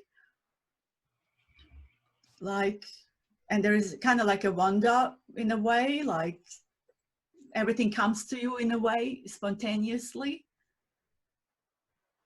Is it how you feel? Or I wrote about that in the introduction to Depending on Nothing, that it's just amazing to me what's happened in the last few years. It wasn't my intention. I had no desire for any of this to happen. I wasn't aiming at it. I wasn't looking for it. And yet somehow here I'm living in this little dusty town in an outside region of Mexico. And now I've come to world recognition all over the place. I get letters from everywhere. yeah. People have read my books, are everywhere. People are really reading them and liking them. Yeah. And I'm just sitting here. I've actually done nothing. Yes. I have no organization. I have no publicist. I have nothing. It's just astounding to me that a few good ideas could have so much power. It's just wonderful. I wasn't expecting it. I never thought these books would be very popular. I wrote them because I needed to write them. Mm-hmm. Robert Hall was the first reader of the 10,000 Things. Okay. And he said, he read it and he said, oh, Robert, this is an amazing book. This is destined to become a spiritual classic like Krishnamurti or Alan Watts. And I didn't believe him. Mm. I said, you know, Robert loves me. I thought he's really likes me. So and I told him that. I said, I don't really think that's on the agenda, Robert. You know, these are interesting books, but it's not Alan Watts. It's not Jiddu Krishnamurti. And he turned out to be right. Yes. I've done nothing to promote these books except talk a bit about them, but there's no advertising for the books. There's no publisher going to conferences and touting the books, none of that. It's just straight up. And so to me, that's astounding. Yes. And I have no idea what's next. Yeah. No. Yeah. But I'll tell you, I'm very sure that I will not be corrupted by it. I'm really sure. And that is what I mean by freedom. Mm-hmm. I just don't have I have no desire to gain anything. And that's what I mean by memento mori. See, I'm like one of these generals, except I don't have the aid. I just have my own aid, and it whisper in my ear constantly, you're going to die, Robert. Mm. You're going to die. Mm. There's nothing to gain. Yeah. And when you die, it would be like the water's closed over you, and that's it. And if these books are still around and people are reading them, great, but that's not going to do anything for me at all. You've done your job, Robert. You've done a good job. So yeah, good job, Robert. Bye-bye. Bye-bye. Water all sinking all over. And yeah, just to say also thank you to Julian Noyce for giving me your email address kindly. I said, can you give me Robert's email address? And I presume that they've done both of your books, isn't it? Well, I self-published the first one. Did you? What happened there is Catherine and Julian told me that if I wrote a book, they would publish it in their non-duality press. So I wrote the book, but by the time I'd finished it, they had sold Non-Duality Press to a bigger company. Yes. They shopped that book to them, and the company kept it for 6 months. And they finally sent a letter saying they really liked the book, but the problem was when you got to the end, so what do you do? See, it wasn't enough of a how-to for this publisher. So they rejected it. And then I wasn't ready. At that time, my mom was 97 years old, and I really wanted her to see that book in print. So I self-published it. And then later, Julian and Catherine started a new venture, a new press, which is called New Sarum Press. New Sarum, yeah. And they republished 10,000 Things. And then when I wrote the second book, they were eager to publish it. And actually, Catherine helped me with some of the editing on that book. And so that's... I like intro that she wrote. It was really good. Fantastic. And I love the cover, you with your donkey. That's me in Sombra. I love Sombra. Yeah. A hug with Sombra starts the day off right. I'll tell you, she's such a sweet animal. I'll hold her like this, and she'll just relax, and she'll breathe out. And the weight of her head and neck, she doesn't have to support it anymore. I'm holding it up, and she just loves that. She just loves that. How old is she now? She's 10. 10. Yeah. Yeah. How long do they go for? Well, they can live 25 or 30 years. Oh, good. Some as long as 50 years. Wow, that's good. We have 3 donkeys. Okay. We got another donkey, Lola, first. A friend brought her down from the mountains to be with us. And we didn't know this, but she apparently was pregnant at the time, or else some macho donkey jumped the fence and got at her. We don't know, but she was alone, and we didn't know much about donkeys, Catania and I. So we'd heard that donkeys don't really like to live alone. So we got another donkey, that's Sombra. And then after we'd had Sombra for a few months, Lola gave birth, and her daughter, Nina, is the 3rd donkey. So the 3 of them live here together. They're like a little herd of donkeys. Okay. And they're just, we're running a little farm here. We grow mangoes here. And what we did was fence off all the mango area so that the donkeys can run wild on the rest of the property. And they do. They have a great time here. They can just browse for food on their own. They can find their own food a lot. We supplement it. We give them a cup of corn in the morning, but that's it. The rest of the time, they just feed themselves. Okay. So they're not lots of work for you, like? They do no work at all.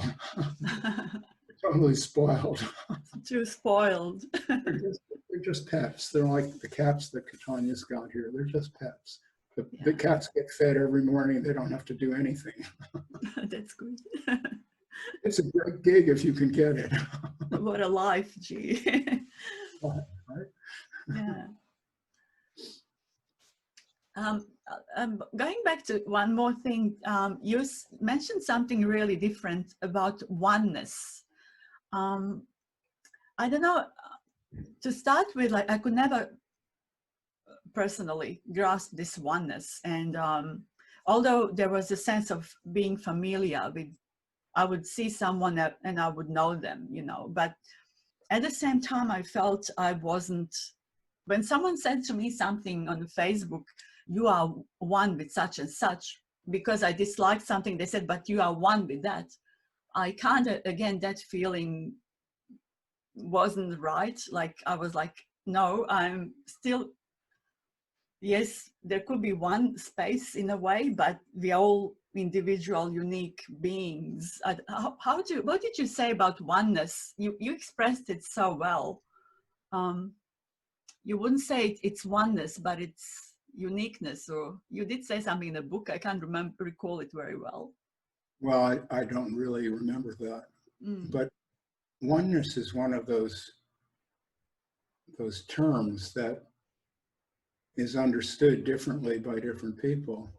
And so it's really hard to clarify it. If the idea is that there's no division between one person and another, that's nonsense.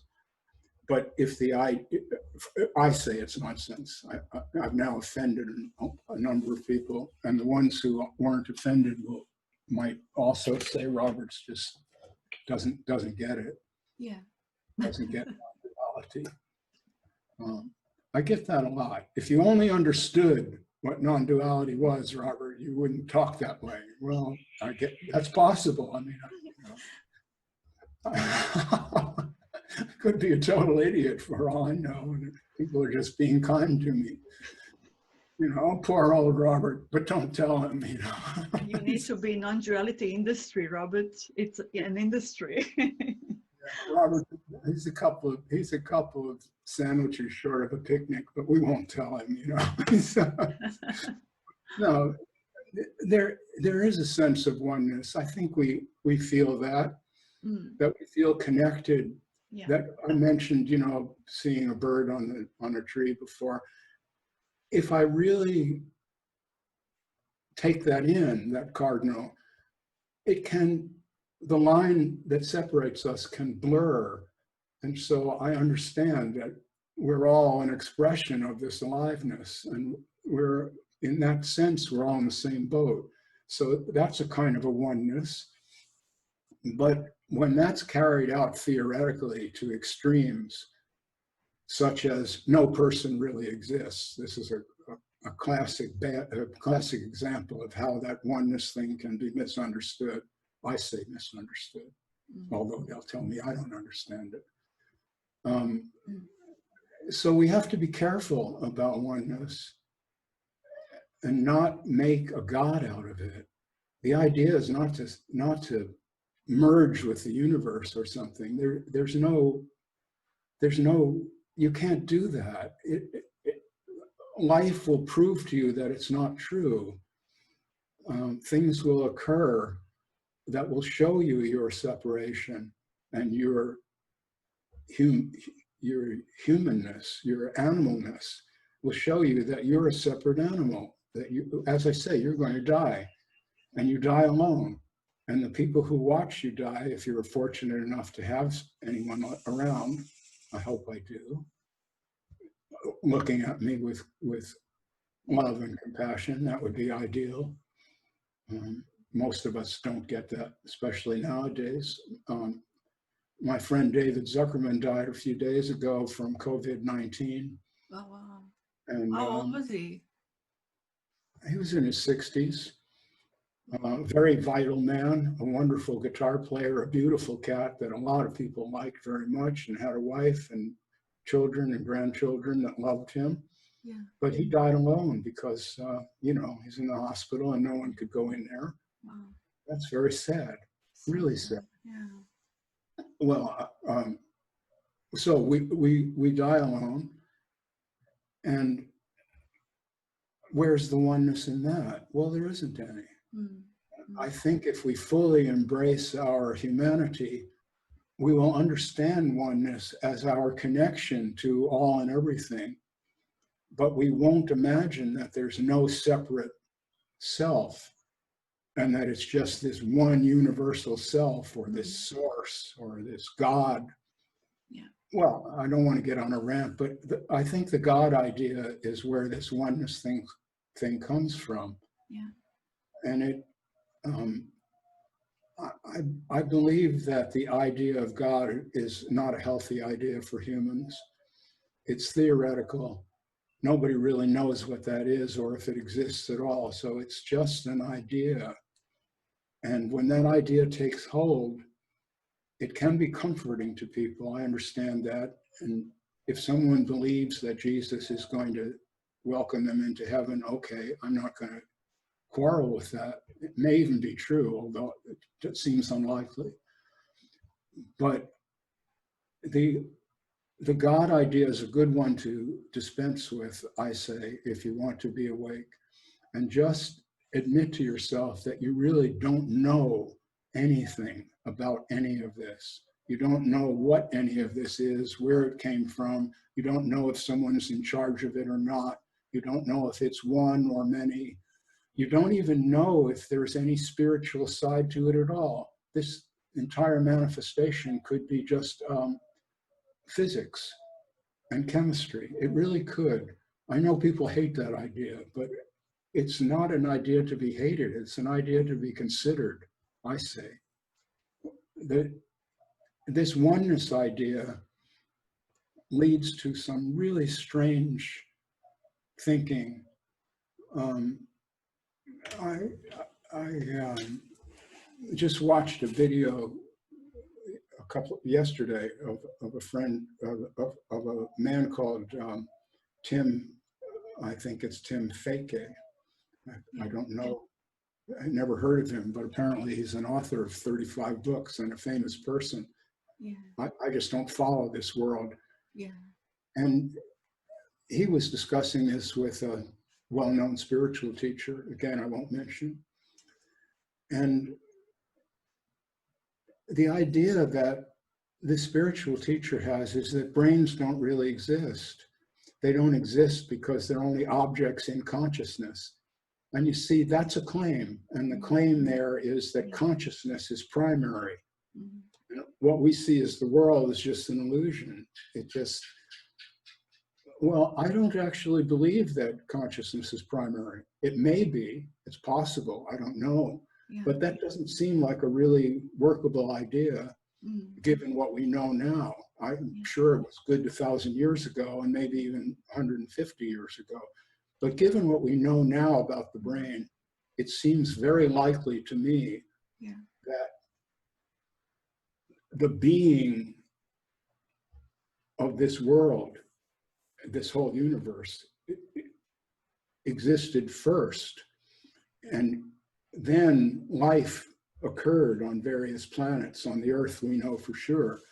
And that life started with a tiny, really just bacteria, a tiny cell, and has evolved to become conscious animals and humans, so that the consciousness is part of a material evolution, not a pre-existing law of the universe. And I could be wrong about that. Yeah. I have, Yeah. but there's a lot of evidence for that view, especially lately, now that brain studies are getting so accurate. And there's not really any evidence for the idea that consciousness is primary. It's just a claim. It comes out of Hinduism, basically, and some people just believe it. Yeah. And so when I criticize spirituality, that's one of my main critiques, that when an idea is put forth and there's no real evidence for it except testimony and tradition and scripture, please reject the idea. Yeah. I don't mean, when I say reject it, I don't mean to say that's not true, but reject the idea that it's true with a capital T, and ask yourself, what's the evidence for it? Yeah. And I think that's what I got at in both of my books, to ask yourself, when any proposition is presented to you, ask yourself, what's the evidence for this? How do you know that? How do I know that? And I think if we do that, we clear our minds.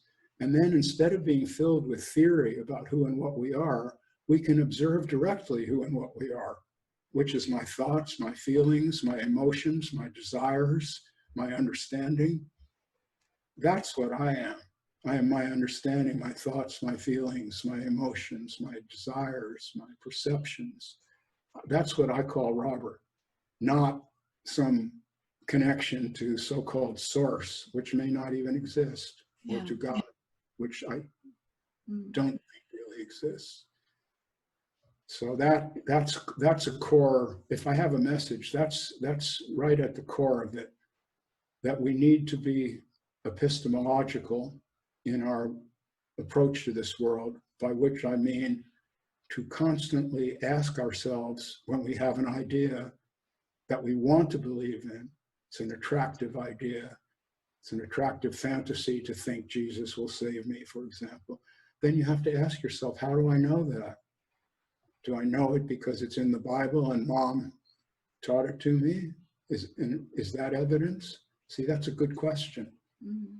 And I think what you see in me, Sabine, and others who are like me, is we don't stop asking those questions. We don't say, now I've got it figured out. Now I understand. Now I know how everything is. No, I don't. I don't know. I don't have any secrets. Yeah. I'm just an ordinary human being who thinks about these matters somewhat deeply.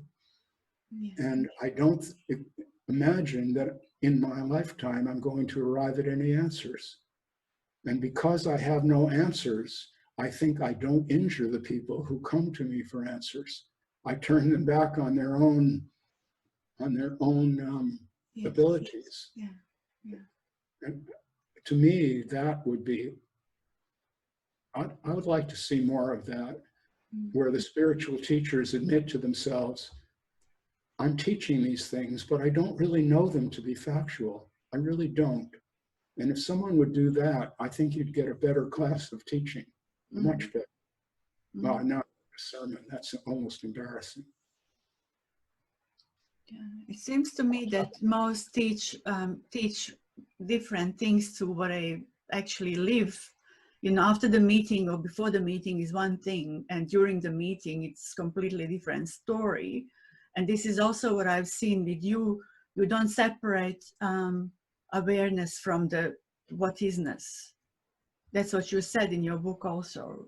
You don't separate it, which is really, you don't know, like you are alive, there are feelings, there are emotions, so you're not separate from it, isn't it?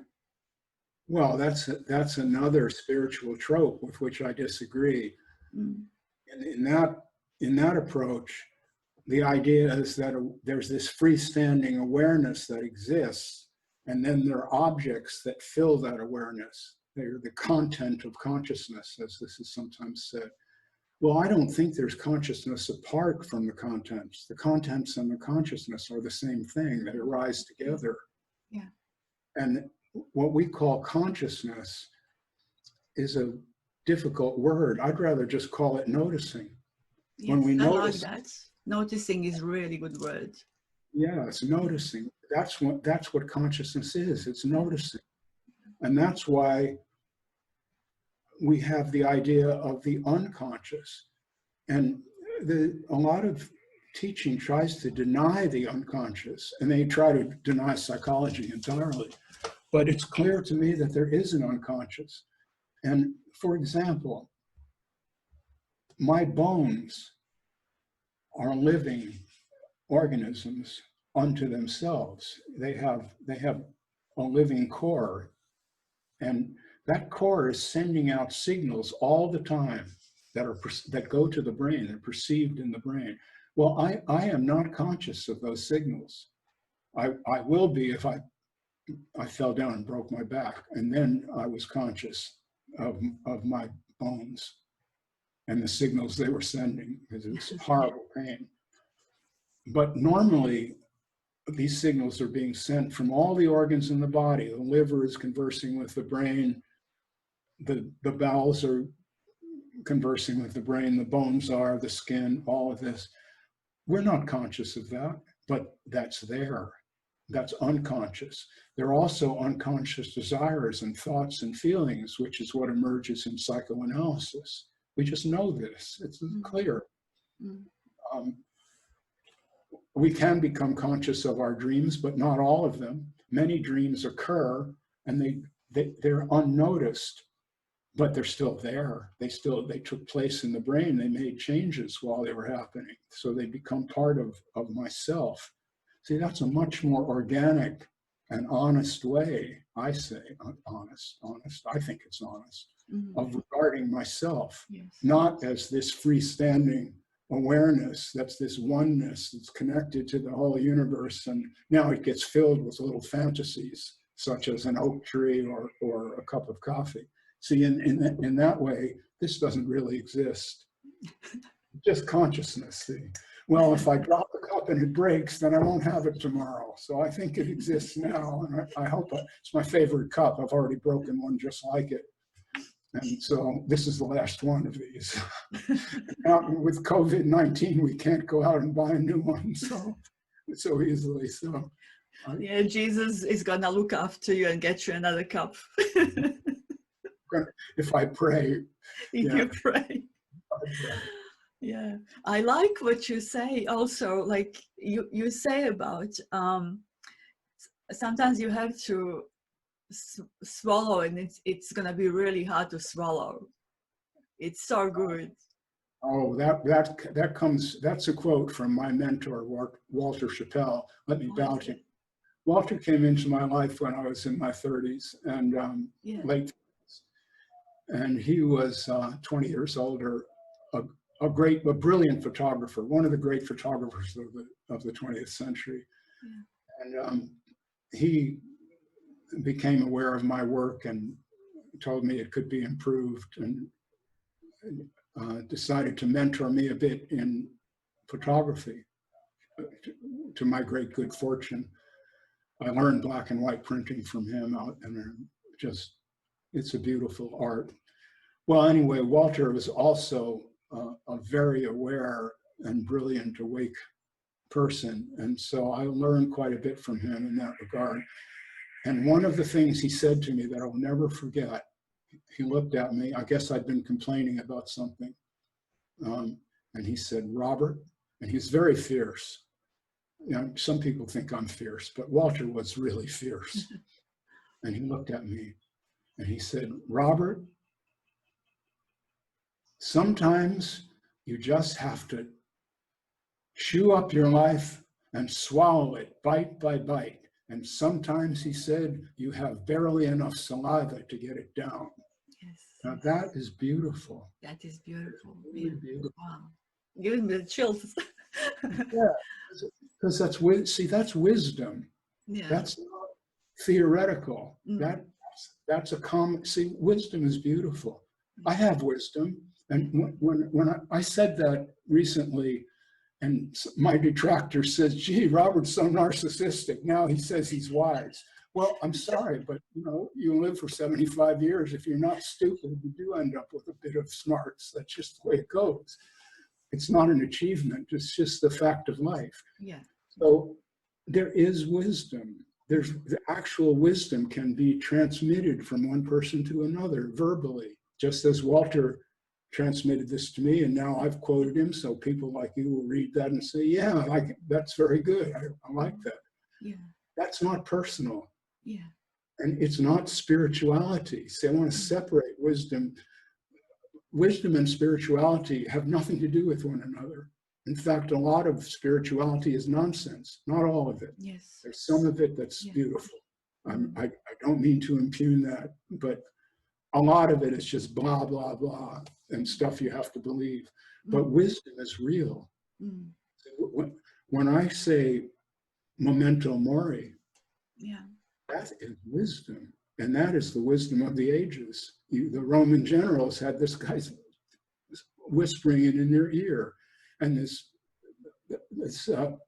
native Mixtec Indian, it wasn't Mixtec, I don't remember now, some kind of indigenous Mexican teacher in the Don Juan books by Carlos Castaneda.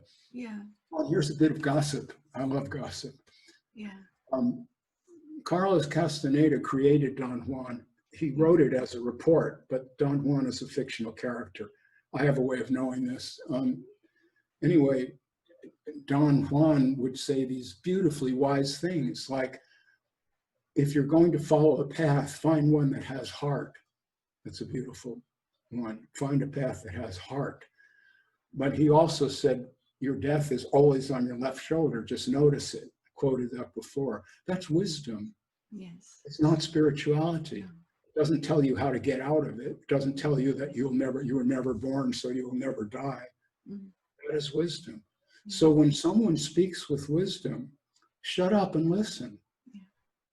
See, just be quiet. Be If you're in quiet. the presence of a wise person, Yeah. like Alan Watts. When Alan Watts spoke, a lot of people would shut up and listen, and they were really glad they did. I never met him, although we passed within 100 yards of each other very often. Wow. That's another crazy story, but I lived in Sausalito, California at the time Yeah. on a houseboat, Yeah. and he had a houseboat too, and it was only 100 yards away from where I lived. Wow. And I'm sure I saw him many times, but in those days, I had no interest in these matters, didn't know anything about it, didn't know who Alan Watts was. Too bad. It would have been fun to have known the old cat. Later, I discovered his writings, and I drank them like fresh water when you're really thirsty. Yes. That's how that went down. I thought, Yeah. this guy is wonderful. Wow. Yeah. This is just, It is really wonderful, isn't it? Yeah. yeah. Yeah, I enjoy listening to him too. So yeah. So I'll address this to the people who imagine that speaking about myself as awake is narcissistic. No, it isn't. It's no more narcissistic than Alan was. Mm. When you have something worth saying, you just say it. You don't go on an ego trip about it. It doesn't get you anything. You're still going to die, as I say.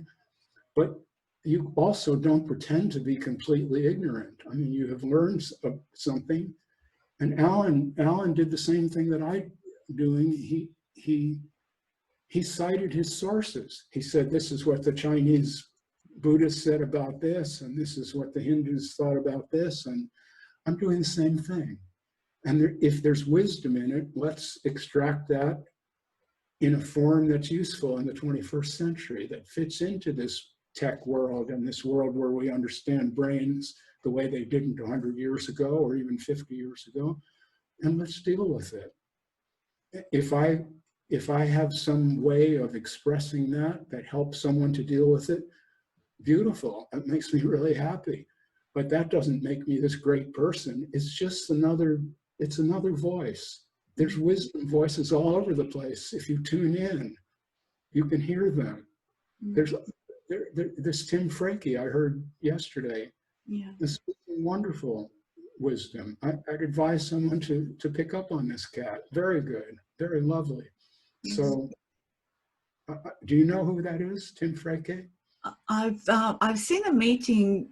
It was him and Richard Sylvester, who I spoke to. I really like, and another guy. 3 of them talking. It was really good meeting. 2 hours or two parts. It was really, really good. Maybe Conscious TV or something. It was really good. Everyone was really good, I think. So yeah. Well, a couple of people suggested that I try to have a meeting with him. I'm all for it. He was a really intelligent. Oh yeah, he's great. Yeah, I watched a couple of times through the meeting. I really liked it. Yeah. Yeah. Well, so you and I are having this meeting, and it's really great. You're a very good listener because I've gone on and on. I've spoken a lot. Now people need to hear this. They need to hear you, Robert. So yeah, your message is so clear and honest, and yeah. And I know they know more, and more and more people hear about your books, and I can see because they look forward for this interview as well, some of them. And I just said something tonight because I knew it was going to happen, so I just wrote something quickly, and people are looking forward to it, I think. So yeah, and thank you so much again, for doing this. I don't know how long did we go. It's 2 hours already. Yeah, so should we end now? So As you wish. yeah, because you didn't have your breakfast and your cup of tea. Yeah, but the sun is up now. It's looking like a good day. We're in the hot season here. I know you're in the opposite. It's your winter now, yes? Yeah, it's our winter. That's why we are in kind of a diverse situation. We've got a second, whatever they call it, second wave of pandemic at the moment. So we are completely locked out. Our town has been cut off from the rest. So yeah, we don't have it very good at the moment, but what can you do? I read that Australia is really being hit hard right now. Yeah. I'm sorry to hear that, because you guys were doing okay for a while. Yeah, we were quite good, but Melbourne is the worst actually. Other states are better, but I don't know, maybe it's because our winter and Melbourne is quite cold, and I don't know what's going to happen for the rest of the world in November or December. So they might get hit again, who knows? Hopefully not, but yeah. Well, it's a tough situation, and Yeah. if there's any silver lining to the cloud, it may throw us back into now. Instead of imagining that we have a future, we could just try to enjoy this moment when we're not coughing to death. Yeah. Maybe people might sit with their discomfort and look into themselves rather than looking outside. That's only think I can do. Maybe you look what's looking, or I don't know. Be present. What part of Australia are you in, Sabine? Melbourne. Ah, so you're in the epicenter. Yeah. We are locked up.